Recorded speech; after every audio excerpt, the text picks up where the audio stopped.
Born into a noble family where magic decides your worth, Rondo was branded a disgrace. With no talent and no future, he chose death and drank poison. But instead of dying, he awakened the only poison magic in the world. Now hunted by those who fear his power, every step he takes is surrounded by assassination attempts. When the world decides you shouldn't exist, what happens when death itself becomes your weapon? Let's find out. This story began with Otto von Eduarl, the Marquis of the Borderlands, solemnly informing his son, the protagonist Rond, that today was his 15th birthday, and that he congratulated him on his coming of age. The protagonist joyfully thanked his father and added, "Well, from now on, he'll begin his adult life." Otto remarked in surprise, "From now on? What is he talking about?" He handed MC a vial and declared, "Today he will die. Let him drink this poison." The protagonist exclaimed in bewilderment, "What is he talking about?" The guards, without further ado, grabbed him and threw him in prison. Sometime later, Felix, the future head of the Eduarl family, and the protagonist's brother, arrived. He asked the guards how the boy was doing. The guards answered, "Everything is as reported. On the orders of Mr. Lear, his younger brother, Mr. Rond, poisoned himself and ended his life." Felix stepped on his brother's body and told the guard not to call him master. That trash wasn't part of their family. An hour ago in the Yugdian Kingdom, Isle region, Mariel County, the protagonist sat in the dungeon of the Marquis's house, looking at wine, a cup, and poison, and said with resignation that it looked like his life would end here. He was very upset. He was only 15 years old. He had never even gone out with a girl. Mixing wine and poison in the cup, he sarcastically said to himself, "Let him drink this and die." Right? He wondered how it had come to this. Why? No, he had been doomed to this from birth. In this country, two things matter to a nobleman: birth and magical talent. His mother was Marquis Otto's concubine, a servant in this house. He was born into a noble family, but as an illegitimate child. From the very beginning, he was an unwanted child. He has an older brother and sister, the children of his lawful wife, and pure blood flows through their veins. Even the knights rejoiced when Felix acquired the mark of water magic. Moreover, all his relatives were gifted with magical talent. Blood and magic, all a nobleman needed, they had, but his magical power was nil. When the inspector of magical attributes summoned him, he was told about the kinship law. It was a method for determining magical ability, and now they would test him for it. The man added that there were two ways to determine magical talent. The first was divine revelation, a magical mark. Those with an extremely high affinity for one of the four elements, fire, wind, water, or earth, bear the corresponding mark on their bodies, but he had none. However, a magical mark is given only to a select few, so this was to be expected. Therefore, the second method, which determines the abilities of the majority, was used. In his case, it was probably a waste of time. First, let him hold his hand to the flame. The inspector showed him this, and the protagonist obediently extended his hand over the fire. He immediately pulled it back, crying out that it was too hot. The inspector concluded that he had no affinity for fire. The protagonist's burned hand hurt. The man added that this was how they tested compatibility with the four elements. It was the kinship law. Now, they would finish with the remaining three elements. A short time later, the inspector announced that he had no affinity for any of the four elements. At that moment, Felix unexpectedly kicked him, causing the protagonist to fall painfully to the floor. His brother called him a loser, and added that he wasn't even part of their family. He was even forbidden to sit at the same table with the family. Even his sister told him that he was a disgrace to the Marquis's house. He couldn't use magic, and he was the son of a servant. She was sick of eating in the same room with him. The protagonist despaired, thinking he was born unwanted, with no place in this world. He was forbidden from leaving the house. His birth was kept secret. In other words, he was a man who didn't exist.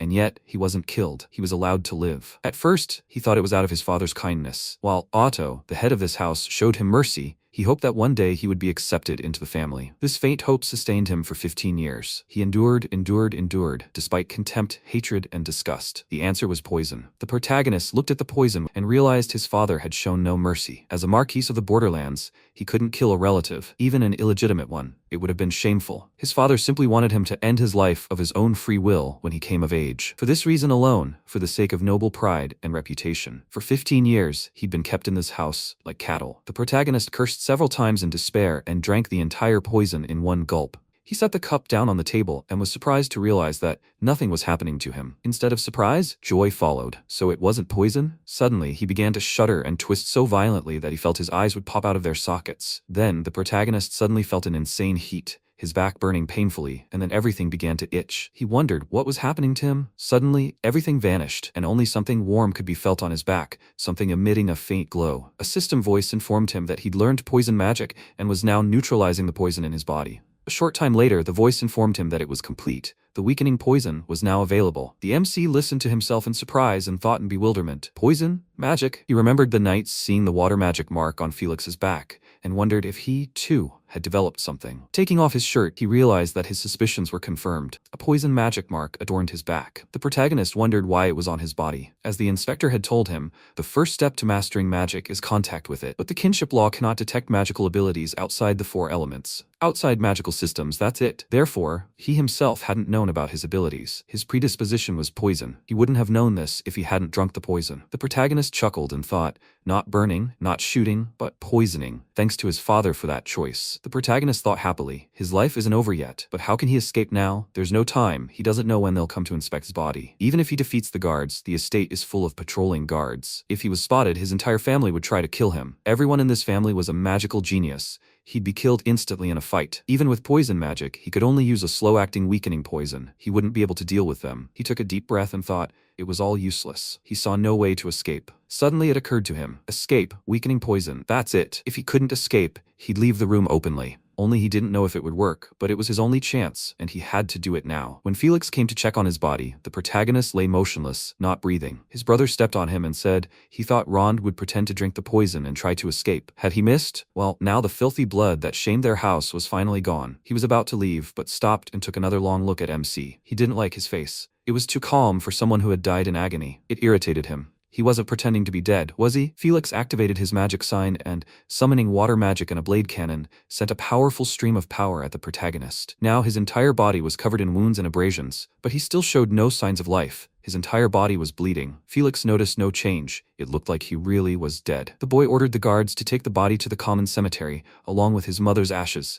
Let them dispose of them together. The guards reported to him that they would do everything precisely, and, grabbing the protagonist, they carried his body. Blood was dripping from his hands. Felix stopped the guards and said that they couldn't allow the bloody corpse to stain the entire house. As disgusting as it was, he would have to heal it. He healed his body, the blood stopped leaking, and Felix finally allowed the guards to carry away MC's body. As he left the dungeon, Felix sighed heavily, saying it was time to get back to business. Being the next head of the house wasn't easy. The guards dragged the protagonist's body to the common cemetery and dumped it. One of the guards said it was quite a journey from the carriage stand to the cemetery. As long as they left him here. He didn't think anyone would come to say goodbye, but those were the rules. In 3 or 4 days, they'd return and bury him. That was enough for today. It was dark and creepy here. They needed to get out of here. On the way, the guards discussed how Felix had promised them a reward, so they could go have a drink. When all was quiet, the protagonist tore open the sack and peered out cautiously. There was no one around, only grave crosses. As he climbed out of the sack, he thought he'd escaped. The protagonist looked at his hand, on which magical power was fluctuating, and thought how good it was that everything worked out for him. He activated the weakening poison, though he had no idea how effective it would be. But he succeeded in rendering himself seemingly dead. As he planned, he managed to escape the estate this way. MC looked at the urn containing his mother's ashes and thought that the fact that he was able to leave with his mother was a pleasant surprise. He buried the urn, prayed at his mother's grave, and thought, yes, he had made it out of the estate alive. But what should he do now? To survive, he needed to understand how poison magic worked. To do that, he couldn't stay here. If anyone found out he was alive, they would certainly kill him. First, he needed to leave the Lear domain, ruled by Coute. If he reached the lands of Astasia by the sea, he could sail even further. He would survive despite everything. Turning to his mother's grave, he mentally said goodbye to her. His course was south. The decision had been made. His first independent step was to master poison magic without being caught by the Marquise's household and head to Astasia. At that moment, in the garden of the Duke of Astasia's palace, a maid pointed a sharp blade at Marie, the Duke's daughter, and told her she would die there. The girl exclaimed in bewilderment, "Why is she doing this?" The maid swung her blade, and Marie held out her hand, shouting for her to stop. At that moment, the protagonist saw a mushroom and realized it was a paralyzing mushroom. If he ate this, he definitely wouldn't die, right? He was very hungry, so he bit into it. Afterward, he fell over, exhaling heavily. A voice from the system informed him that the poison in his body had been neutralized. He thought, as expected, he was hearing a voice from the sky. When poison enters the body, this announcement sounds. Apparently, when the poison is neutralized in the body, it is analyzed and becomes available as poison magic. All he had to do was wait for the neutralization to complete. At that moment, he heard a roar. The protagonist saw a huge beast striding purposefully toward him. A voice informed him that he was still being neutralized. He thought, his body's still paralyzed. He couldn't move. He'd been careless. He should have protected himself better. The beast was getting closer, but the neutralization was still ongoing. The protagonist mentally urged him to hurry, otherwise he wouldn't make it. The monster approached him closely and was about to bite his neck, baring its enormous fangs, but at that moment, something happened, and the beast fell dead. The protagonist's eyes widened in confusion. What was happening? Suddenly, a two-headed snake appeared from behind the wolf, its second head latching onto the beast's body. The protagonist, shocked, thought, the right head secretes a deadly venom, weakening its prey, while the left one drinks its blood. Finally, a voice announced that the neutralization was complete, and the paralyzing poison was available. MC jumped to his feet and quickly assumed a fighting stance. He thought, this is the very poison that can kill a Vandita wolf. Looking ahead, he'll need a poison capable of delivering a fatal blow. It's worth obtaining, but he can't be bitten. While he's paralyzed by the poison, the snake will suck his blood and he'll die. Would the paralyzing poison he'd just mastered be able to stop the snake's movements? If he could extract the poison in time and administer it in a safe place, he might succeed. In any case, he had nowhere to retreat. The cliff was behind him. He had to act now. He activated the paralyzing poison and aimed it at the snake. Its power instantly turned the fruit hanging on a nearby tree black. Sometime later, Rond arrived in the capital of the Duchy of Astasia, Cranoth, and came to the guild. A surprised administrator named Lisa asked him again, "Adventurer registration?" He confirmed she had understood correctly. She asked him to show her his nameplate. The protagonist complied, and Lisa examined the card and asked, "Rond, correct?" She checked everything and returned his personal card. He thought it would be a good idea to change his name to avoid revealing himself, but since his name was linked to the spirit tablet at the temple, a pseudonym wouldn't work. Only his name was recorded, so no one would guess he was from the Marquis's house. In this world, the name Rond was common. Lisa asked him what class he would choose. The protagonist replied, "Ranger, specializing in poison-related skills." The girl exclaimed, "Wow, that's so rare." He sheepishly asked her, "Really?" Rond thought, "You can't say he's a poison mage. It's too obvious." Lisa replied, "Then now's the time to make money." MC was surprised. "Seriously?" The girl whispered to him that it was true. The prices for poisonous herbs and antidotes had skyrocketed. If it was an antidote that wasn't available in the duchy, they were paying very handsomely for it. He asked, puzzled, "Why so?" The receptionist laughed and said that was another story. The protagonist thought, she won't tell it, right? Lisa wished him great success as an adventurer, and good luck. As he left, the protagonist apprehensively thought that becoming too famous would be a problem. But if he encountered someone from the Marquis's house in battle, he needed to have a powerful enough poison to fight back. He decided to discreetly collect poisons for now. At that moment, an adventurer passing by said to his comrade, "This duchy is a real find. Just bring him poisons, and he'll get paid." It couldn't be simpler. The protagonist, remembering Lisa's words about a separate story, thought, now it's clear why the receptionist hesitated. It has to do with the Duke. He turned to the adventurer and, showing him the coin, asked him if he could tell him more about poisons. Sometime later, a selection was being held on the grounds of the Duke's mansion. A soldier from the Duchy of Astasia named Land shouted loudly, "Next." A few minutes later, he said, "This one's already been taken. Tell him to come back later." Fall, the Duke's personal physician's apprentice, irritably asked the candidate, "What's this, a sleeping pill? Does he think they can be fooled that easily?" Land grumbled, "They're nothing but scammers, damn it." The knight told him there was one last candidate. The soldier ordered him to let him through. While waiting, Land yawned and said, "Over 100 people have come, and not a single decent one. They'll have to find other healers." Fall answered him, but there were no healers in their lands capable of helping. The soldier thoughtfully said, so they needed someone more renowned. Fall assured him that they were already looking, of course, but it would take at least a month to get there from other lands. Land sadly wondered if the princess could hold out that long. The last contender was a certain Rond, a master of poisons, a new adventurer in this city. They said he had a good understanding of poisons. Fall noted that while he shouldn't expect much from him, he probably brought some kind of boiled Asperia herb or something. At that moment, the protagonist approached them, introduced himself, and added that he was pleased to meet them. Land cut him off, saying, "Enough chatter, what can he do?" The protagonist thought this seemed like an opportunity. The adventurer told him that it seemed the Duke's daughter had been poisoned, and her condition was worsening. The Duke was desperately searching for a cure or an item to save her. The MC decided to hide under someone's protection, to escape the Marquis's house. If he cured the Duke's daughter, perhaps he could help him. But he needed to be careful. Ron told Land he had a question. The information he would provide was a deadly poison that could destroy him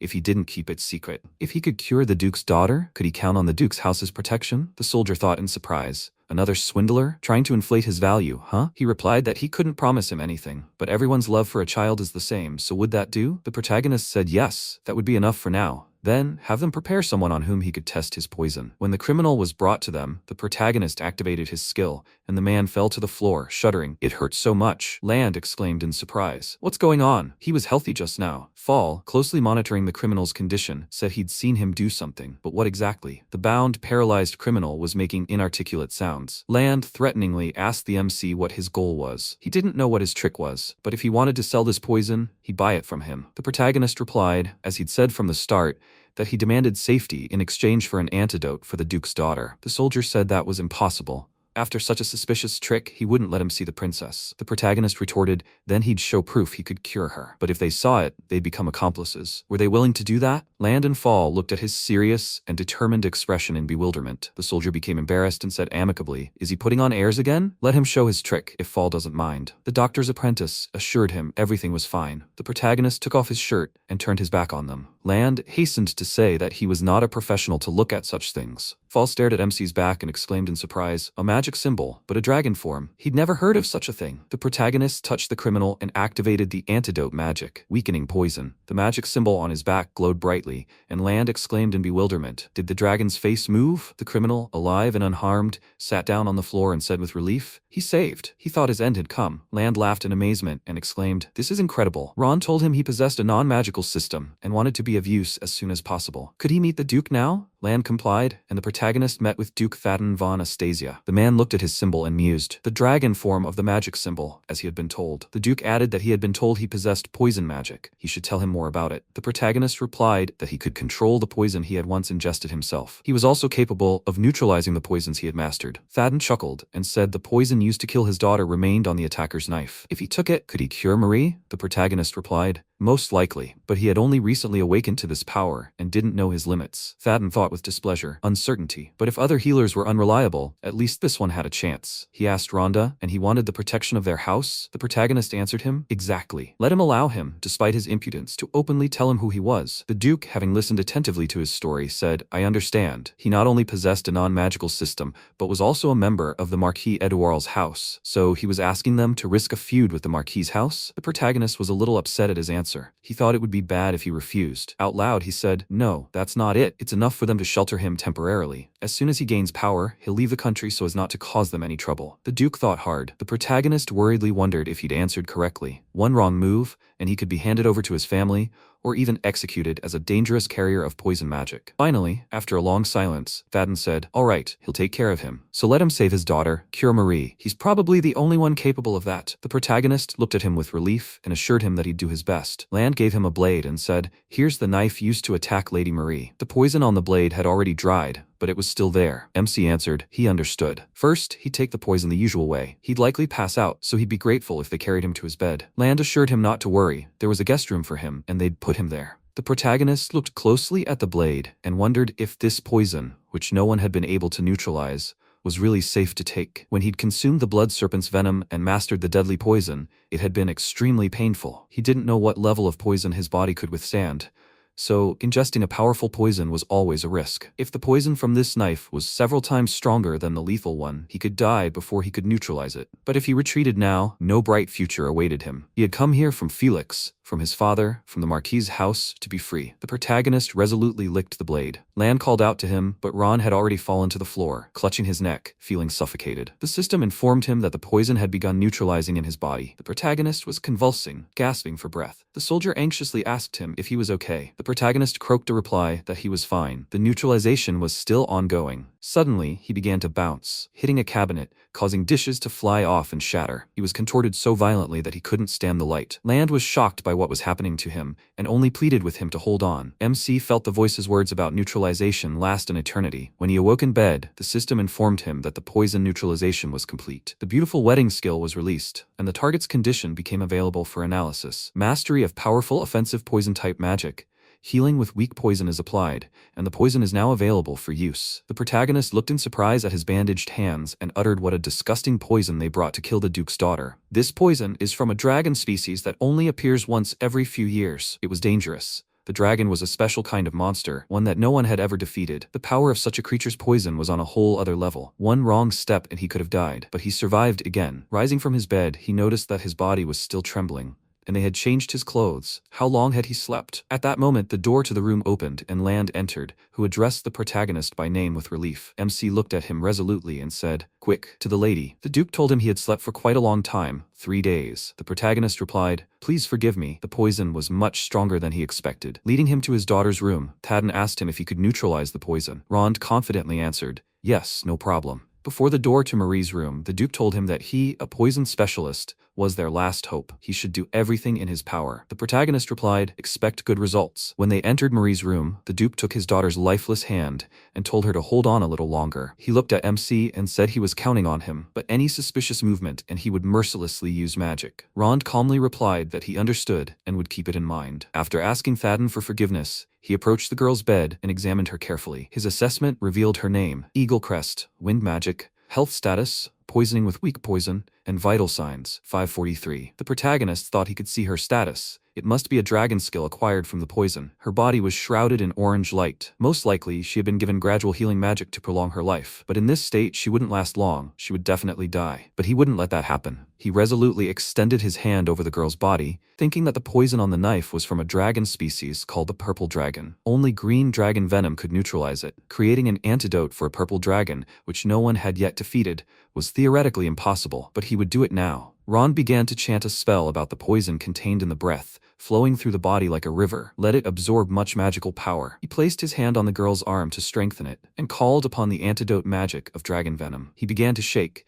and he realized that the neutralization had taken more than half of his magical power. If he invested any more magic to enhance the effect, he would begin to suffer magical exhaustion. But he couldn't fail here. He would devote all his magical power to save Marie. He knelt down in weakness and chanted, "All my magic." The girl let out a howling sound and turned her head. The protagonist's touch emitted a dark aura, indicating that he had truly expended all his magical power and was now on the verge of exhaustion. The Duke shouted his daughter's name and shielded himself from the heavy, oppressive energy. When everything died down, he removed his hand from his face and saw MC, exhausted, sitting by his daughter's bed, still holding her hand. He requested information about her health, and the system told him that Marie was in excellent health, with a vitality reading of 1743. The protagonist stood up, smiled, and thought, it worked. He had cured her. Thadden approached his daughter, took her hand, and gazed at her intently. The girl slowly opened her eyes and turned to her father. The Duke's joy knew no bounds. He excitedly shouted her name and thanked God for the success. She looked at the protagonist in surprise, and her father's grip tightened on her hand. Ron turned to leave. Baden turned to him and thanked him again. He added that from now on he would live here as an honored guest. The protagonist thanked him. He thought an honored guest was something like a lodger, received as a wise man or warrior. After some time, the Duke told him that if he was going to receive protection, it was better to be transparent. If they acted openly, the Marquise's house would be afraid to take any action. But to accept him as an honored guest, he wanted him to do something. The protagonist asked him what exactly. Thadden told him he could live freely and relaxed, but he wanted him to find those who organized the assassination attempt on his daughter. This would be his mission as an honored guest, free to move about. Leaving the office, the MC ruffled his hair and said, easy to say. The two maids were surprised to see him. One of them asked the other if he was a guest of honor. The second girl answered, this is the first time the Duke has taken someone as a guest, right? The protagonist yawned and remarked, I'm so sleepy. At that moment, Marie told him not to be such a slob. Rond looked at her sheepishly and declared, he will become stronger to protect his mistress. The girl laughed kindly and told him she would look forward to it. After a while, the young couple went out into the garden. The protagonist exclaimed with admiration, no wonder the villa of the Duke's house of Astasia is so luxurious. Marie laughed and told him, it's time for them to begin their magic training. There was a suitable place behind the estate. They would go there. The protagonist agreed, and they set off for that place. She led him to a clearing surrounded by trees and told him that here he could practice his magic to the fullest, without fear of prying eyes. The girl turned to him and asked if he would show her his magic. He replied that he understood. Taking a stance, MC extended his hand and summoned a deadly spherical poison with a wealth of magical power. A magic circle appeared before him, forming a clot of poison magic. Rond activated the explosive dragon's poison magic dragon and sent the magic ball straight at the tree. When the clot struck the tree, an explosion occurred, and the tree snapped at the root. Marie exclaimed in amazement, incredibly powerful. He added, not only is this a powerful magical attack, but it also spreads poison around upon impact. It's quite sinister magic. The girl remarked that it would definitely be impossible to practice such a thing in the manor. Marie poked the remaining magical poison with a stick and said in surprise, it seems to dissolve objects. If they had been in the manor, the floor would have definitely caved in. The protagonist said he'd try changing the type of poison. Marie waved the dissolved stick and smiled. Fine.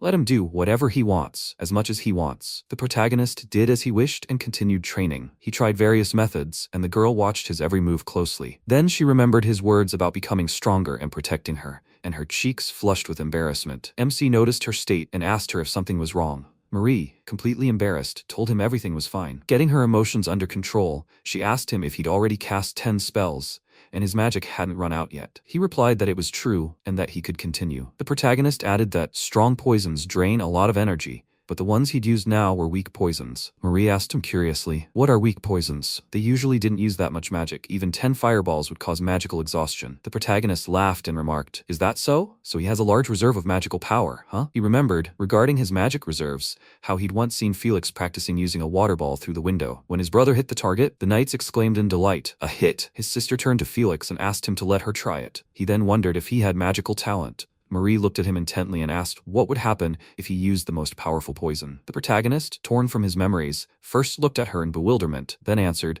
"I don't know. I haven't tried it. Maybe he should try?" Ron concentrated, first casting a protective spell on Marie, and extended his hands forward. Closing his eyes, he thought, he's not the same now. With the most powerful poison magic known as dragon poison in his hands, he could summon the poison magic of the dragon, Purple Dragon. At that moment, a dragon-shaped force erupted from the magic circle and rushed forward at his summons. The dragon coiled into a magical symbol and flew through the entire forest, leaving a scorched trail behind it. Marie screamed in horror and covered her mouth with her hands, unable to believe her eyes. A scorched clearing lay before them. He turned to her and declared, "He will make sure no one can defeat him." Marie laughed nervously and said, "With such power, it seems invincible." The protagonist looked around again and thought, "I need to test this poison magic even more." The girl told him there were monsters far from the villa, so he should be careful. The protagonist replied with a smile. He understood her. He'd go there for a while. On the way to the monsters, Ron thought, Marie says he can defeat anyone, but it's not that simple. After all, purple dragon venom is only available to a select few of the upper classes. He didn't know for sure,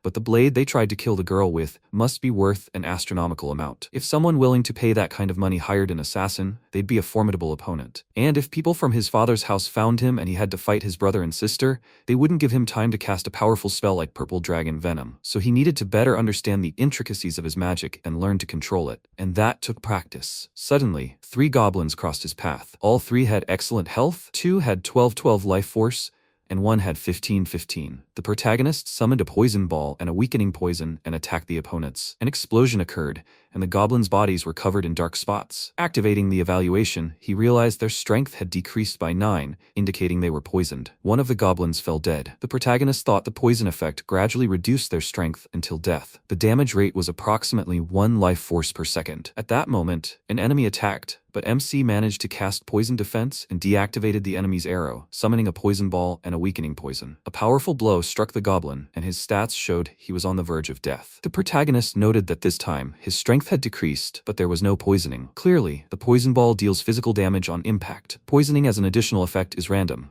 Now he decided to try a different type of poison. The protagonist activated a paralyzing poison from the existing poison ball, the effect of which caused paralysis. The goblin's stats showed he was paralyzed and unable to act. MC thought this must also be a random effect. Ron summoned and accumulated a deadly poison in his hand and pressed his hand to the goblin's head. The enemy gradually began to die. Something began to become clearer for the protagonist. There are 2 ways to poison an enemy: ranged and direct contact. Ranged poisoning deals physical damage, but the poison effect is random. Direct contact is risky, but the poison is guaranteed to work. Suddenly, he sensed something was wrong and thought, "Mari." At that moment, the guards tried to protect the girl from the assassins, desperately fighting them. One of the assassins finished off the guard covering Mari and glared at her. The girl remembered the previous attack and screamed loudly in fear. The protagonist, arriving just in time, summoned the dragon's poison magic and the explosive dragon, attacking the assassins directly. Simultaneously, he protected Mari and continued his attack on the enemies. Black dragons of death, equal in number to the number of enemies, soared into the sky, killing all the assassins in an instant. Their final act was loud, heart-rending cries of fear and pain. The protagonist panicked, thinking, he'll protect her. The girl couldn't believe he'd summoned such a powerful force, saving her life once again. He defeated 3 assassins and left a large mark on the ground from his attack. Marie was shocked by what happened, and her hands were shaking with fear. Rond came up to her, put his hand on hers, and said that everything was okay. He would protect her. She calmed down, called his name, and thought that he saved her again. She is in his debt. She is safe with him. Sometime later, he came to Baden's office, and he said that Dancer and Tensor are most likely Connie's brothers. He sat in front of him and asked if they are known in certain circles. He agreed and said that they are especially famous among hired killers. They are ruthless, ready to kill even a baby, and have a high level of stealth. If it weren't for him, it would be dangerous. However, they are saved. If someone was able to hire these 3, the circle of suspects is greatly narrowed. He said that he is glad that he could help. He said that he is in his debt again. Even if he stops being an honored guest and leaves, he will prepare a sum that will last for several years. The protagonist asked what this means. He said that he doesn't have to worry about it. His intelligence network hasn't detected any pursuers or signs that House Edouard is actively searching for anything. In the Marquise's house, They seem to believe that he ended his life by taking poison. If he keeps quiet, they won't discover him. He thought, great, he won't have to look over his shoulder anymore. He is finally free, but if he leaves the ducal house now. Thadden went to the window and said that of course he can stay here. Frankly, because of Marie, he himself would like to ask him about this. He said that he had thought about it too. At least until this problem is resolved, he wants to protect the lady. He said that it was excellent and very useful. Also, after the attack by Connie's brothers, they decided to add another bodyguard to better protect her. Her name is Amanda Magnaria. She is a female knight. Now the two of them will guard her. This interested him, and he said that even though she is a woman, her skill is undeniable. She is one of the 3 strongest in the knightly order. She has a bit of a sharp character, but she should be able to work with him. After some time, he met her. She struck the ground with a strong mace, and he was thrown aside. He held his side in pain, and she said that, as expected, these were empty words. Is this how he plans to protect the lady? If he is serious about protecting her, he must kill her. He raised his head, looked at her, and thought that this was just madness. He can't kill an important member of the knightly order, the Duke who gave him shelter. Besides, the Duke is good to say that he will work with such a person. Earlier, when they first met, she gave her name and said that by order of his grace, from today she is the personal bodyguard of Lady Marie. She called his name and asked, "Isn't it him?" He agreed and said that the Duke had instructed him to guard the lady along with her. He was pleased to meet her. She asked why he wasn't there when Connie's brothers attacked the lady at the villa. Did it mean he put his magical training above the lady's safety? He denied it and said that he didn't think it was worth taking the lady in a wheelchair to a dangerous place. She said loudly in a dissatisfied voice that she was attacked at that time. He didn't even foresee such a possibility. He agreed and said that he had been frivolous. However,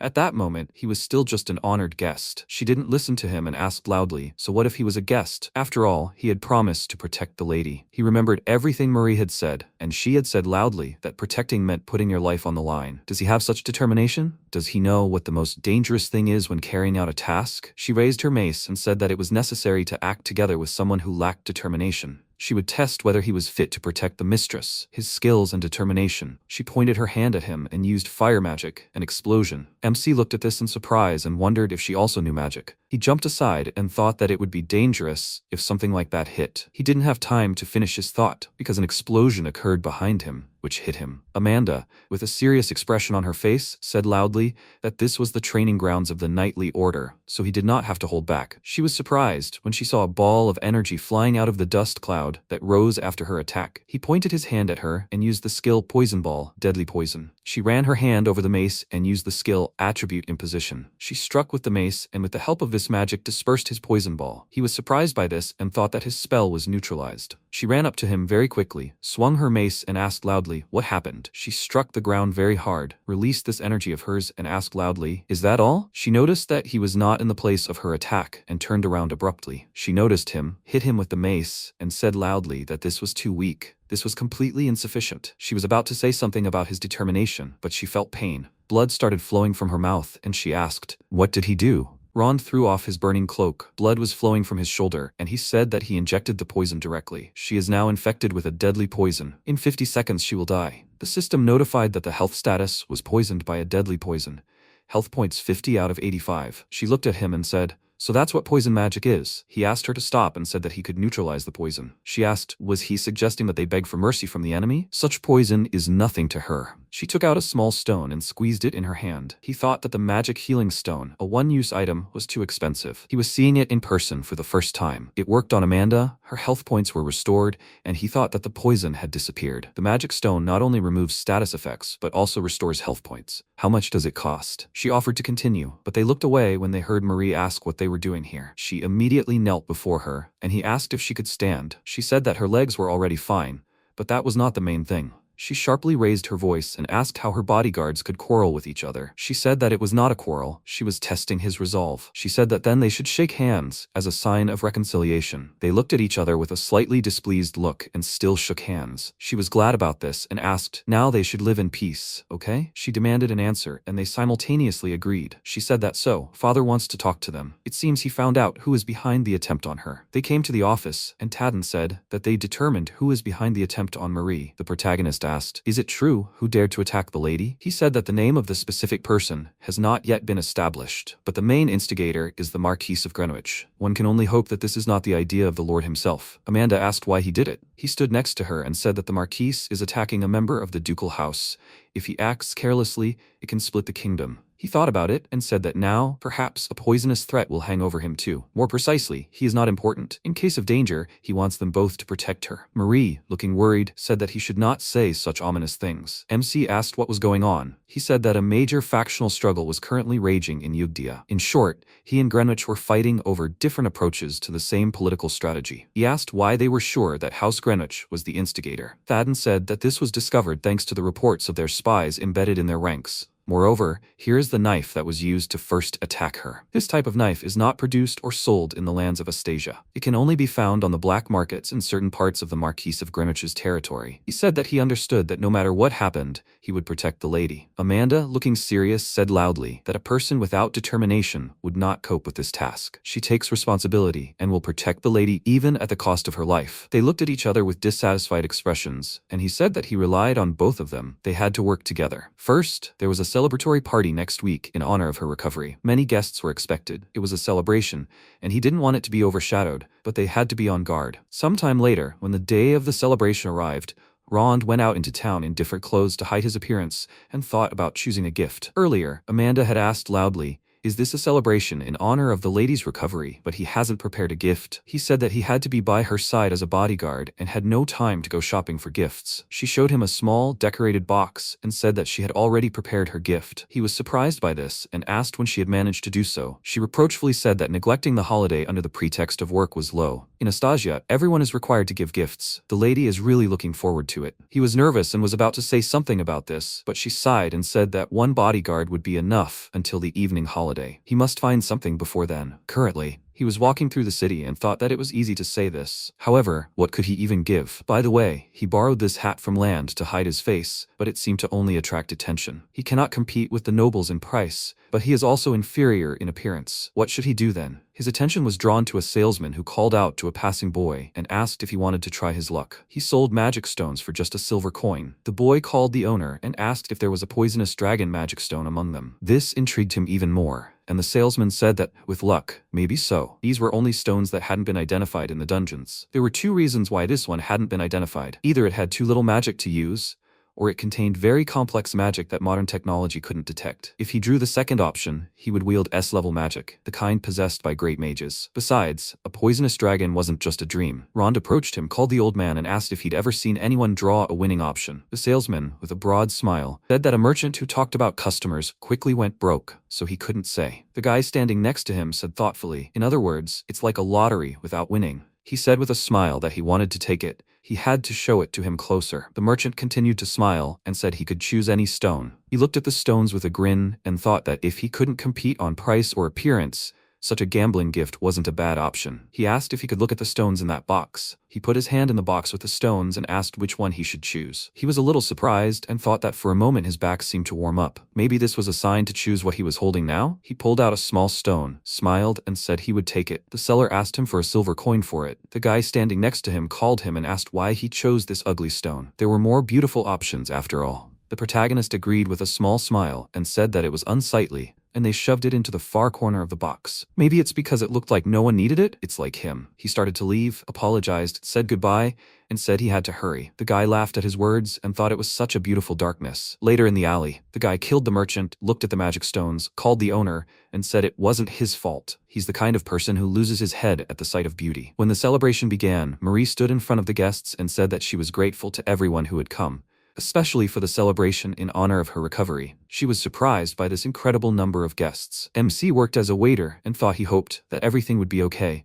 but it couldn't be ruled out that there was someone among them connected to the Eduardo household. The decision to wear a servant's uniform for discreet protection was correct. The girls who brought her get-well gifts approached her, and she thanked them for it. Amanda approached her, called the mistress, and said that she would take her gifts. He looked at them and thought that as a servant it was difficult to stay close to the mistress, but it was good that she was here. She continued talking with the guests. He looked at this with a smile and thought that she had recovered completely. It was wonderful. He turned away with an embarrassed look and thought that he needed to work so as not to arouse suspicion. He noticed a guy who approached him, bowed, and asked for forgiveness. He looked at him with an arrogant look and asked, he was just looking at Marie, right? He denied it, but he did not listen to it and said that the lowborn almost bumped into him and dared to fall in love with her. His actions deserved 1,000 deaths. However, it was a festive evening, and he was in a good mood from wine, so he should thank him for this. Ron thanked him and wondered who he was. The guy looked away and said that, however, he had come all this way and did not want to ruin everything with stupid actions. Otherwise, all his efforts would go down the drain. He went to her and said that they had not seen each other for a long time. She called him Randy and said that it was indeed true. Sometime later, when the celebration was over, he looked at the empty hall and thought that it seemed like everything had gone without incident. The lady was safe, so he could breathe a sigh of relief. He noticed that she was standing on the balcony with a sad look, went up to her and asked if something was wrong. She turned to him, smiled and said that nothing special. He must be tired of playing the role of a servant and guarding her. Thanks to him and Amanda, she had a wonderful celebration today. She thanked him, and he said that no thanks were needed. She looked into the distance again, called his name, and asked if he remembered Randy, who was here today. He agreed and asked if he was her close friend. She said he was her fiancé, although they had grown very distant now, and her future husband would most likely change. He was a little nervous about this and wondered why he felt relieved to know that her fiancé could change. After all, noble marriages are so restrictive. He remembered what he had told him earlier and wondered if such a person was her fiancé. He felt very sorry for her, and besides, she clearly didn't really want to communicate with him. If she was going to be married to someone she didn't love, he would rather take her for himself. What was he even thinking? If he did something like that, the Duke would kill him. It was time to change the subject. He looked at the sky and asked, "The moon is beautiful, isn't it?" She was embarrassed by this and called his name loudly. He looked at her with a puzzled expression and asked, "What is it?" She thought it was the night, the moon, and the two of them looking at the sky. Also, an old-fashioned confession. It's simply incredible. That's right, she's a cunning woman. She wanted to know what he thought of her, so she brought up her fiancé. However, she didn't expect to receive such a perfect answer. They were both silent, and he, with a confused look, thought that she had gone silent. Maybe he said something unnecessary? He handed her the crystal he had bought earlier and said that this was a gift in honor of her recovery. She was a little surprised by this and asked if it was a magic stone. He agreed and said that he thought she would like such a gift more. He had to go, because there was still cleaning to do. She held it in her hands, called him by name, and thanked him for it. With a joyful expression on her face, she said that she was very happy and would cherish it. A few days later, in the office, Thadden said that the case was nearing its denouement. The protagonist did not understand this and asked what he meant. He said that, to put it simply, they had collected all the pieces and cards to drive the Marquis of Greenwich into a corner. There was only one final move left. He was about to ask something about this, but he said it meant the enemy was really pressed. He would probably start acting desperately. Their goal wasn't to kill Marie, but to kidnap her. They knew their goal. If they married her off to someone from Greenwich, they would have a chance for a comeback. Initially, an engagement was planned between the Greenwich and Astasia houses. However, due to political differences, he broke the contract. However, it seemed they hadn't given up on the idea of marrying her. He thought about it and asked if their goal was to become related to Astasia. Why were they trying to kill her? He said he didn't understand that either. Besides, they were arranging a political marriage, but it was clear that the Greenwich house was planning to kidnap her for protection. He would name her prospective groom, Randy, the heir to the Marquess of Greenwich. He was surprised by this and wondered, so he was from that family? He remembered their previous conversation on the balcony and wondered if that was why she'd spoken like that. Because of the conflict between the Astasia and Greenwich houses, that was probably true. However, judging by his behavior at the celebration, he hadn't given up on it yet. Thadden said that the possibility of kidnapping was now high, but after the assassination attempt, murder couldn't be ruled out. They had to be extremely vigilant for another month. MC said he understood and would do everything to protect the mistress. After that, he changed into other clothes, called the mistress, and said that he would carry out any of her orders, as long as she said so. Marie looked at him and asked what was wrong with him, and what kind of outfit was that. He said that as she could see, he was now a butler. From now on, they would operate according to the butler's skin strategy. Amanda looked at him and asked what that even meant. He said that in this form, she was free to act as a bodyguard. However, he would be next to the mistress, like a butler, covering her. She asked with a serious expression, "Wait, is he implying that her security is imperfect?" He denied it and said that, for example, if poison was added to the food, it would be easier for him to cope if he was nearby. Marie began to blush and wondered, would he always be next to her? Amanda was about to say something about this, but she beat her to it and said that she liked the idea. She turned to her and said that if the mistress agreed, she smiled and said that 2-level security would reassure her. Next week, she was invited to Tesla's house. He, by that time, must learn the manners of a butler. He spoke so precisely that Amanda was outraged, and she said that the words were no longer like those of a butler. He asked with a puzzled look, how should one speak in such cases? A week later, Marie was sitting in front of the mirror. Rond approached her and told the lady that the carriage was ready. She thanked him with a small smile. She called him and said that she was already just like a real butler. In that case, she would not be embarrassed to take him to Tesla's house. He thanked her and said that Tesla was her childhood friend, but given the timing of the invitation, he conducted a check. No connections with the Greenwich house were found, so they could communicate freely. She said with a smile that he was also reliable as a bodyguard. He said that even if something happened, he would not let anyone touch the lady. She could rest easy. She was a little embarrassed by this and asked, although this is an invitation, going out at such a dangerous time seems reckless, right? He was confused by this question and wanted to say something, and she said that it was precisely because it was dangerous that she was going out. If she locked herself at home after the assassination attempt, it would be a shame for the ducal house. It is at times like these that she must appear in public and prove that she is healthy. He said with a small smile that she is so strong, then they can go. After some time, they arrived at Tesla's house, where her friend asked, "So this is the same man?" Marie, her face flushed with embarrassment, agreed. She turned to him and called. He walked up to their table, bowed, and asked how he could help. She asked, "They say he is also a bodyguard. Is that true?" He agreed with a small smile and said that he is a bodyguard and a butler in one person. He tries to earn his keep. She looked at Marie and asked in a serious tone, "Is he stupid? He must take good care of her." After that, they rode back in a carriage accompanied by knights. He asked, "Does he really look so unreliable?" She looked at him and asked, "Was it Tesla who said so?" He agreed and said that, however, maybe if he turns out to be unreliable, the enemy will relax and that's a plus. She said that she doesn't think she meant that.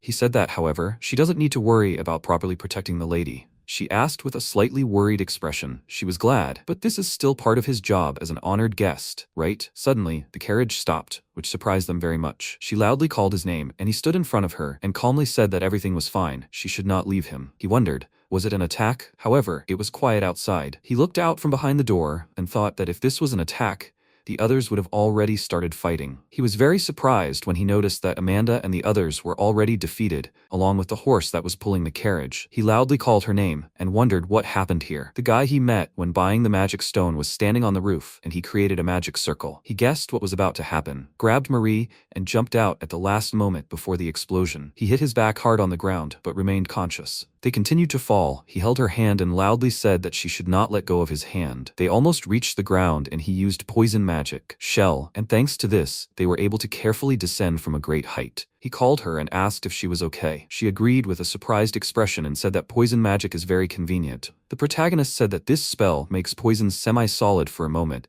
creating an elastic shell. He came up with it when he was trying to save a cat falling off a cliff. It can be used for defense, but the effect only lasts for 2 to 3 seconds. His opponent used the lightning ball spell. He noticed it and used poison ball to reflect the attack. He came down to them and said that he shouldn't overdo it because he needed to capture this girl alive. He called him by name and said that they hadn't seen each other for a long time. He was surprised by this and asked how he knew his name. The opponent looked at him, called him a poison mage, and said that he had found out a lot. For hundreds, even 1,000 years, no masters of poison magic have appeared among those outside the magical systems. However, suddenly such a gloomy, unhappy guy like him owns such magic. What a wonderful fate. How can one not be delighted? Poison magic, born from the pain of when his own father tried to kill him. He jumped towards him, swung his sword, and said that he should show him what it was capable of. MC looked at him with a serious expression, thinking that the enemy's goal was to kidnap the mistress alive. However, for some reason this guy was interested in him, so it was better to take him away from the mistress. He used poison magic, delay, started running to the side, and loudly said that he should come here. He chuckled because of this, used lightning magic, enveloping discharge, and ran after him very quickly. He ran close enough, struck with his sword, but he dodged and began to attack with magic. The enemy immediately noticed this, immediately jumped away from him, laughed loudly, and said that even goosebumps ran down his skin. He threw a throwing knife at him, but Ron dodged and with a small grin said that it was amazing. The opponent stood on the ground and said that poison magic, which kills with one touch, it should probably avoid close combat. He looked at him and thought that he was using magic, a sword, and even knives. His attention was drawn to a knife stuck in a nearby tree,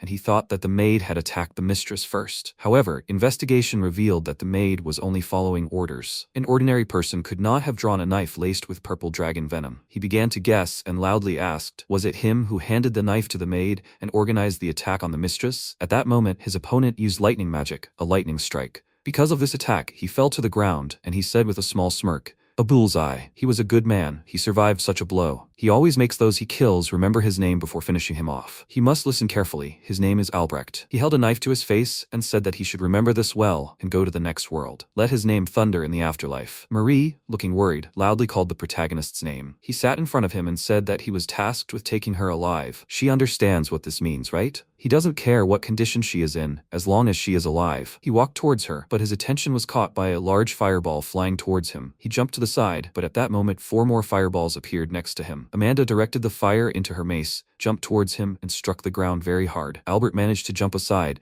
landed on a stone, and looked at them with a calm expression on his face. She stood in front of Marie and asked the lady, "Is she okay?" She called her name in surprise and said that she was fine, but she stood in front of her and said that while she distracted the enemy, she should give this to him. "This is a magical healing stone. He saved her too. This is the last one." She became serious and said that she understood her. He looked at them and said that they just had to lie down and not twitch. He began to take out his sword and said that if she wanted to die so much, he would help her name become famous in the afterlife. He said his name and said loudly that she must remember this name and die. They ran up to each other and crossed their weapons. At the same time, Marie ran up to MC and used the stone to heal him. He came to his senses, looked at her, and thanked her for it. She said it was a magical healing stone from Amanda. He immediately turned around and saw her fighting against Albert. She was thrown back by his strong blow, but she ran to attack again, called out to him loudly, and said that she understood everything. He immediately remembered how she had said earlier that if he was also a bodyguard, they should come to an agreement. If they faced a strong enemy, she would become a shield. His task was to take the mistress away and think only about that. If she was dying, he should not pay attention. He was surprised by this and said that he could not leave her to die. She said that this is why he cannot be trusted. He cannot trample her determination with cheap feelings. He must remember, the priority is the safety of the mistress. He must abandon her if necessary and run. Understood? Currently, he thought that there was a collapsed cliff to the east, a river to the west, and on the other bank, there was also a steep cliff. It was impossible to climb there. There's a battle going on in the south. The only escape route is in the north. There's a forest beyond the bridge. If they get there, they can hide and escape. However, the bridge is far away. If they're spotted, with his speed, he can easily catch up. He understood there was no other choice, so he called the lady and asked if she could escape. She agreed, and he said that when he gave the signal, she should run to the bridge with all her might. He would follow her no matter what happened, and she should not look back, only look forward and run. She nodded in agreement. Amanda, meanwhile, was fending off the enemy's attacks and asked what he was doing. They had to get away from here faster. She used fire magic and attacked him from afar. Albert looked at her coldly and asked, "Are you done yet? Are you out of ideas?" He had seen this move before. When her fireballs caused an explosion, Ron turned around and loudly told the lady that she had to run now. The two of them ran to the bridge, but their enemy immediately ran towards them. He swung his sword, and Amanda, looking worried, called out loudly for her mistress. He ran towards him and said that no matter how fast he was, he could intercept him on the approach. He touched his back and used deadly poison. Because of this, he fell to the ground, which made him glad that he was able to hit. They ran to the bridge, but at that moment, the bridge was destroyed by a lightning strike. They were very surprised by what happened. Albert stood on a pillar from the bridge and said that he was sorry. The protagonist looked at him with a shocked look and asked why he was still moving. He definitely injected poison. He asked with a smirk, "If you fight a poisonous mage, isn't it logical to use a poison protection magic stone in advance?" He remembered the past and asked, "So he said that on purpose?" He snapped his fingers and said that this is also part of the technique. He used his magic, struck the rock above them, and a large stone fell behind them, separating Amanda from them. He said that now they had nowhere to run, and he chased away the annoying insect. It would be ugly to drag it out any longer. They must finish this beautifully. He always finishes the job in 5 minutes. Any longer would be ugly. There were 30 seconds left, and he praised him for making him use it all the time. But that was the end. He used the soundwave skill, launching lightning at him, and he used poisonous dragon magic, the purple dragon, to reflect this attack. Albert looked at this with a little surprise and said that dragon poison, which absorbs lightning, is a legendary magic that disappeared 1,000 years ago, the poisonous dragon. He aimed his spell at him, and it hit the ground with a very loud sound. Marie joyfully called MC's name. He turned around and said with a smile that he literally fell into the abyss.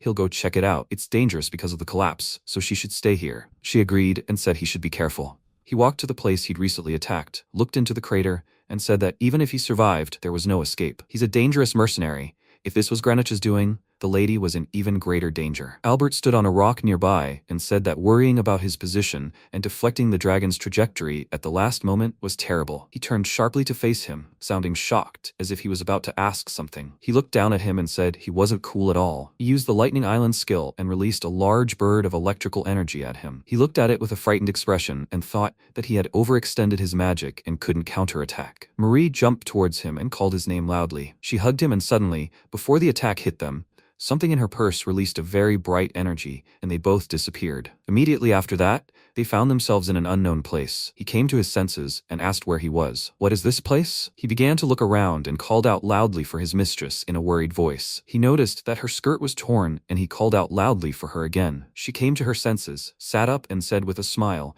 that she was very glad that he was safe. Ron turned away from her in embarrassment and said that she should look at her clothes. She was also embarrassed about it and said that her skirt was in such a state. He looked up, pointed to a tree and said that there was a rag over there. She also looked at it and asked how it got there. He thought about it and asked if they had somehow been transported here. At the moment when Albert's attack was about to hit, it seemed to him that her belt pouch began to glow. What was in there? She took her pouch and said that it contained the magic stone he had given her. She opened the pouch, took out the contents, and said that it had fallen apart. He looked at it and said that although it had fallen apart, it was definitely the magic stone he had given her. She said with surprise that it had worked and they were here. It was hard to believe, but it seemed to be a magic teleportation stone. Even her father couldn't buy all of this because of its rarity. He was very surprised by what he heard and asked loudly, was it really that expensive? He remembered the merchant he had bought it from and wondered how it had ended up in that suspicious stall. Marie laughed and said that he had saved her again. He denied it and said that this time she had saved him. When they returned, Amanda would kill him. She laughed and said that perhaps it was so. He said with a small smile that it was time to go back. First, they had to get out of his forest. She called his name loudly with a frightened look and warned him loudly about the danger behind him. He was confused because of this, and behind him stood a large tree monster. He turned around, attacked the Trent with magic and killed this monster with 20 health points in one attack. He turned to her and said that everything was fine. She looked at him with a smile and said that, as always, he reacted in the blink of an eye. He said with a small smile that if the enemy did not use healing magic, he could handle it. She said that the Trent is a plant monster, which is called a forest killer. The protagonist called the mistress in surprise and said that she understood monsters so well. By the way, is it impossible to understand where these monsters are located by their habitats? She said that she was afraid that it was difficult, because these monsters are found all over the continent. He said with a small smile that I understand, then they will have to go ahead. He will go first and deal with the monsters. She should follow him and try not to get hurt. She agreed and said that she was relying on him. They were walking through the forest. He turned around and asked the lady if she was okay. She agreed and said that everything was fine. He noticed that she was nervous and said that it was good that they were in the forest. She asked why he thought so. He said that there were few monsters here that gathered in packs. The weakness of poison magic, one against a crowd battles, he does not cope well with mass attacks. However, even if they meet such enemies, there is a lot of shelter in the forest. They looked at the tree, noticed unfamiliar fruit. He asked with a thoughtful look, I wonder if it is edible? She looked at it with a worried look and asked if he thought the color was too dangerous. He ate the fruit and said it was a little sour, but juicy and edible. He handed her the fruit and said she should try it. She started waving her hands nervously and said loudly that she would probably refuse. He said in a calm voice that it was important to maintain hydration in the forest. She was still confused, and he said she didn't have to worry, because if there was poison, he would neutralize it right away. He thought he heard her swallow several times. The lady must be very thirsty. She ate it anyway and started coughing, and he immediately used antidote magic. She was surprised when she tasted it and said with surprise that it was sweet and delicious. She called him and asked if he could do it again. He agreed, did it, and asked, although the poison is neutralized right away, suffering every time you eat it is also hard, isn't it? Marie said it was bearable, nothing to worry about. He had an idea and asked if he could try something. After that, she tried the fruit again and said, with surprise, that it was possible to eat it without pain. What did he just do? MC said that he used micropoison magic.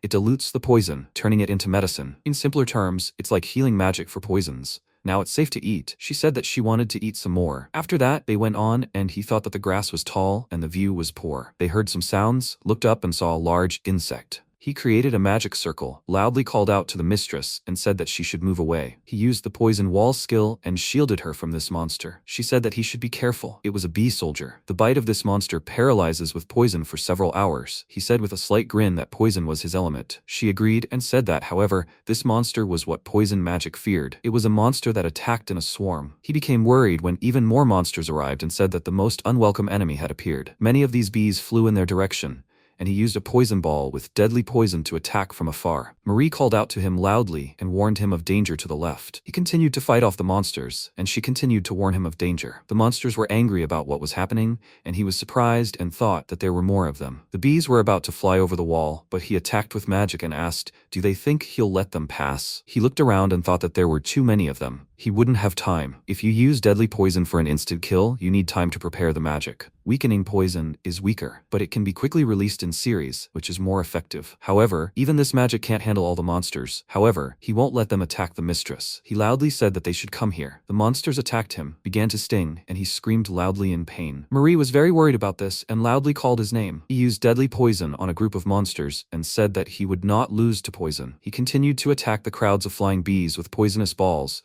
loudly apologized, and said that a few bees broke through there. She, with a serious expression, said that she could too. She pointed her hands at the monsters and used wind magic. Explosion. She hit several monsters with this attack and killed them with one attack. Rond continued to fight with magic from afar and said that this is a convenient spell. It is amazing. However, they missed one bee, which flew up to her and stung her in the shoulder. He heard her scream in pain and called out loudly for it. He thought that if it stung, the poison would paralyze, then they would be finished off immediately. She turned around abruptly and used wind magic, a bullet, and killed this monster. After some time, when he ran to her, he loudly called out to the mistress and asked if she was okay. He would neutralize the poison right away. She looked in surprise at his face, stung by bees, and warned him about it. She asked with a worried look if he was okay. By the way, it seems the poison is not working now. It's probably because of the micro-poison he applied when they ate fruits. He smiled and said that if so, then great. Marie happily said that now poisonous monsters are not scary. He said that, however, he still does not want to meet these monsters anymore. Sometime later, on the 4th day of survival in the forest, when night fell, the main character looked around, called the lady, and asked if she was cold.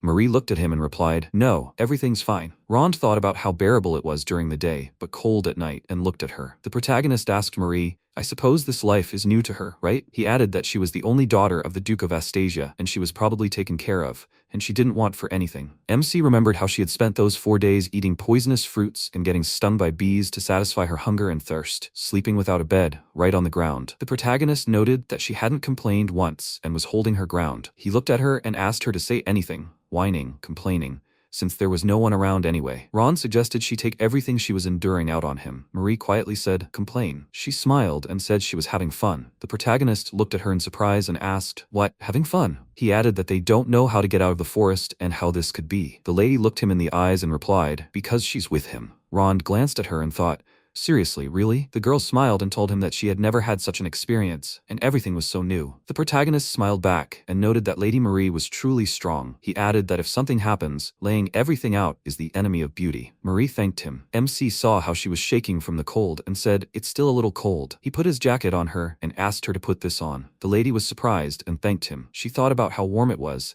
as if his warmth was on her back. Rond looked around and realized that it seemed like there were no monsters nearby. Marie quietly tugged at his shirt and called. He glanced at her and asked, "Yes." They met eyes and froze as if about to kiss. The protagonist abruptly turned his head and said it was time to sleep, and he would keep watch outside for a while. The lady replied sadly, "Okay." Ron went outside and punched a tree. He looked up and with tears in his eyes realized that this was how it should be. MC looked at the stars and couldn't understand why they seemed to be blurring. Marie was already fast asleep in the cave. MC realized that several weeks had passed while they were wandering through the forest. Ron bit into a piece of roasted meat and remarked that it was very tasty and still the best. Marie replied as she had heard that deadly bear meat was delicious, and it was true. The protagonist mentally thanked the lady for her mastery of fire magic and lit a fire. Marie calmly replied, "I can master it, but fire is just a bonus, just a beginner's level." Ron said that thanks to this, they eat roasted meat, so that's great. The lady laughed and said she was glad to be of service. They walked through the forest, and the protagonist wondered if he would be able to get out of this forest, since Lady Marie must be at her wits' end and needed to find a way out quickly. The protagonist spotted a huge fire bear from the bushes. He saw that the bear was in excellent health and knew he had found it. Rond asked the lady to step back and began casting a spell. He pompously declared that bear meat would suffice for now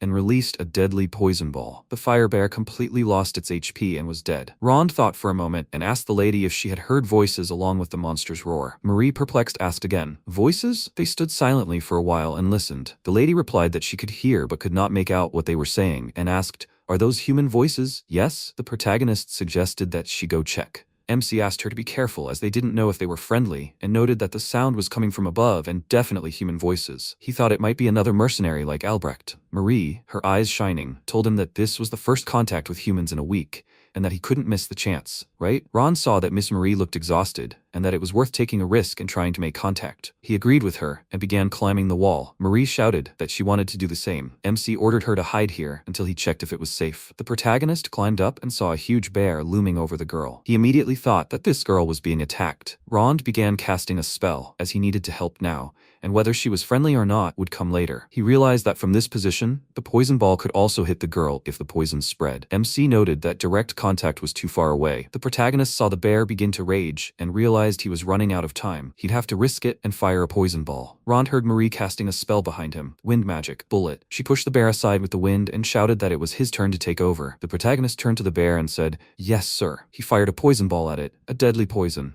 and the armored bear died. MC rushed to the girl and asked if she was okay. He informed her that they had killed the monster and that she needn't be afraid. The girl, kneeling, asked, "Really?" Rond and Marie noticed her long ears. The girl rose from her knees and thanked them. She introduced herself as Coute nar auga saltsaifon gazeria. The elf thanked them for saving her in a dangerous situation. The protagonist tried but couldn't pronounce her name completely. The girl said it was too long and asked to just call her Coute. Rond asked, a puzzled expression on his face, "Is it really her?" He glanced at her ears and asked, "Is she an elf?" Coute looked at him and said, "Yes, that's right." Marie came closer and said, "That's amazing, meeting an elf in the forest, such an honor." The elf laughed and said that she felt awkward when people said that and asked, "Are they people?" The protagonist looked at her, said, "Yes," and introduced himself. He realized that it was not yet clear what kind of person Coute was, and it was better not to reveal the identity of Mrs. Marie. He introduced the lady and said that they were supposedly adventurers, but fell into some kind of trap and ended up in this forest. The elf asked the lady if everything was okay, because her face suddenly turned red. The protagonist also noticed this and asked if she was okay and if it was a fever. Marie waved her hand and replied that everything was fine. She thought about Ron suddenly calling her by name without ceremony, and how he, always so polite, spoke as if they were lovers. The lady thanked the elf. Coute looked at her in bewilderment, not understanding what she had done. Marie laughed and remarked that elves really did have long ears. The protagonist explained that he knew elves existed, but seeing them was rare. Marie noted that even high-ranking officials in the kingdom didn't know where the elves lived. Coute replied with a smile that elves rarely left their lands. The protagonist glanced at her and asked, "Then, why did the monster attack her?" The elf blushed but couldn't answer properly. Rond and Marie looked at her in bewilderment and asked her to tell her story. She agreed and explained that they, the elves, hunt in the village of the World Tree. The lady asked again, "Elves are called World Tree Hunters, right?" The elf replied that it was indeed so, and explained that they considered themselves adults only when they could hunt alone. She lowered her eyes and said sadly that she had never yet hunted game on her own, and that children younger than her were already recognized as World Tree Hunters, while the younger ones laughed at her and the adults looked at her coldly. Rond echoed her sentiments and said that he, too, had been a loser in his family. Marie tried to calm him down. Coute said it was okay, and added that she too was a loser, but wanted to become a world tree hunter as soon as possible. The elf added that this was why she had decided not to return to the village until she learned to hunt alone. She explained that as soon as she stepped outside the protective barrier, she was immediately attacked. Coute lowered her eyes and added that she truly was a loser. Marie smiled and said it wasn't true and that her courage was impressive. The elf thanked her for the kind words and calmed down. She asked if there was anything she could do to help, in gratitude for saving her. The lady looked into Ron's eyes and asked, "Elves are masters of the forest, aren't they?" He looked back and said, "True." The lady asked to teach them how to get out of this forest. Coute said that if that's all they needed, she would lead them. The boys were delighted to hear this. Rond remarked that walking through the forest with an elf guide was the best. Coute laughed and told him to ask anything about the forest. The protagonist looked at her, thanked her, and said he owed her. He pointed into the forest and said he wanted to go there. The elf, with a smile on her face, replied that they couldn't go there. It was deeper into the forest. Marie stood silently, looking at them, wondering if something was wrong. Coute took the right path and called Rond and Marie to follow her. She jumped onto a vine, rode it, and landed on a mushroom. The protagonist called out to her, saying she was too fast. He asked her to go easy, as Marie would get tired. The lady, with a shortness of breath in her voice and then on her face, replied that she could handle it and could keep up with their pace. The elf jumped down to them and suggested, "Perhaps that's enough for today." Rond and Marie breathed a sigh of relief. The lady smiled and said, "There's a truth to the saying, in the water there's a fish, in the forest there's an elf." Rond glanced at the Coute and asked, "How much longer until they get out of the forest?" The elf glanced at the tired boys and replied that she thought, at their pace, they'd make it out in 2 days. Rond remarked that she'd really helped them out. MC wondered how they'd gotten so deep and what would have happened if they hadn't met the Coute. He handed the lady some water and told her to drink. Marie thanked him. Coute saw the weariness on the lady's face and asked if she was tired. Marie smiled and replied that she'd rest a little and everything would be fine. The protagonist explained that humans weren't used to walking through the forest, unlike elves. The elf understood and suggested they rest slowly. She raised her hand to the sky and addressed the spirits. A seed appeared on her hand. Marie looked at it, unsure which spirits she was talking about. Coute tossed the seed to the ground and asked the spirit for a little more help. An earth spirit appeared next to the elf, Rag Titan. She greeted it, and a long stem sprouted from the seed. It stretched into a giant tree with deep roots, and a large, beautiful hammock appeared on its branches. Marie, smiling, remarked that it was beautiful. The protagonist remarked with surprise, "This is true fantasy, and it's not for nothing that she's an elf." He looked at her and asked, "Is this the power of magic?" The elf raised her hand and said she simply asked the spirits. Rond, surprised, said he couldn't see them at all, and suggested that perhaps only elves could see them. Marie was very surprised and said with a smile, "So this is spirit art. I've never seen it before." MC inquired, "Can other elves do it like Coute?" The elf closed her eyes and said they could, and much better than her. Rond looked at her thoughtfully. Coute added, "Especially Felix, his magical talent is on another level." The protagonist asked her, "Does she want to fight forest monsters and win?" The elf lit up and said that of course she wants to defeat the armored bear, which even the villagers can't handle, and proudly bring back its head. Rond laughed and noted that she sounded rather bloodthirsty, but he understood her desire to become stronger. Coute told them that she wants to become strong. The protagonist replied, "Excellent," and added that from tomorrow on, they wouldn't avoid monsters, but would fight. The elf called him teacher and agreed with him. She asked what kind of magic she had. The protagonist felt she was unsure of her magic, and noted that the most important thing was how to use it. Marie supported his words, and added that if you understand what she can do and think about it, you can come up with something brilliant. Coute thought for a moment and said, "Well, for starters, something like this." She lifted a huge chunk of earth and made a deep crater. The protagonist and Marie watched her in surprise. He thought she could control the earth to some extent. The elf demonstrated that she could do this for an attack and released a huge spike from the earth. Marie realized that Coute seemed strong in earth magic. She noted that the earth spear was interesting, but it appeared slower and was easy to dodge. The elf demonstrated that she could also do this and threw stones with earth. The lady remarked that the piece of earth with stones looked powerful, but although it was fast, the concentration for preparation took longer than for the spear. She added that earth magic takes time to activate. The elf agreed with a sad expression. The protagonist said, "No, it's quite powerful, isn't it?" Coute's expression changed upon hearing these words. The elf saw the bear and ran toward him. She asked him for honey and called herself the most beautiful elf, Coute. Before Coute could finish speaking, the bear growled loudly and charged at her. The elf ran away from him, screaming for him to hear her name until the end. She turned, threw stones and earth at him, and addressed the spirits. The earth spirit bound the bear with grass, and the elf commanded the earth to rise up. The bear was pierced by spears of earth and fell into a crater. Earth and tentacles held him tightly, piercing his thick hide. Coute jumped and rejoiced at having defeated the monster. Rond and Marie remarked that she had done everything perfectly, and that it was amazing. The protagonist confirmed the lady's words and noted that she had defeated a ferocious armored bear single-handedly. She could already become a world tree hunter. Coute laughed and thanked him. They followed the elf through the forest again. Coute said it was the forest of misconceptions. The lady remarked that she had never heard of such a thing. The elf explained that all elves called this forest by that name. She added that if this is the Gonar forest, one mustn't mistake the exit route, because if one chooses the wrong one will end up in the Marquisate of Edouard. The protagonist asked again, "To the lands of Edouard?" Marie glanced at him silently. MC thought for a moment and asked Coute if the elves knew more about her people in the human lands than she did. She answered affirmatively, and said she only knew one route to the human lands, but many elves knew much more. Rond realized that the route known to Coute wasn't necessarily safe, and he'd like to learn more in the elven village. Marie noted that Coute seemed different, but she'd heard that elves were extremely distrustful of humans and could be attacked if they approached the village. The protagonist scratched his chin and agreed with her. The elf suggested that perhaps if only Rond went, everything might be fine. Rond asked, "Can Marie handle it alone?" Coute replied with a smile, "Yes, because an earth fortress created with the help of spirits is very strong." MC agreed with her, as Coute's earth magic was more suited to defense and support, and ordinary monsters wouldn't be able to penetrate it. The elf remarked that learning to use skills had been useful, and now she thought the villagers would recognize her. She tied up her bag and said that the village was visible from here. Coute looked down on her village from the hill and was surprised. She saw the Nar village on fire. Rond looked at Coute with concern. The elf said, "Let's get to the village quickly." They descended into the village and saw the elven houses destroyed and burning. Coute couldn't believe it and remembered how beautiful the village had been. The protagonist said it was terrible and asked, "Is this a monster attack?" The elf replied that it was most likely the work of a demonic bear. He looked at her and asked, "A demonic bear?" She explained that this monstrous bear had recently appeared in the forest, and that because of it, the bear monsters in the forest had become more aggressive,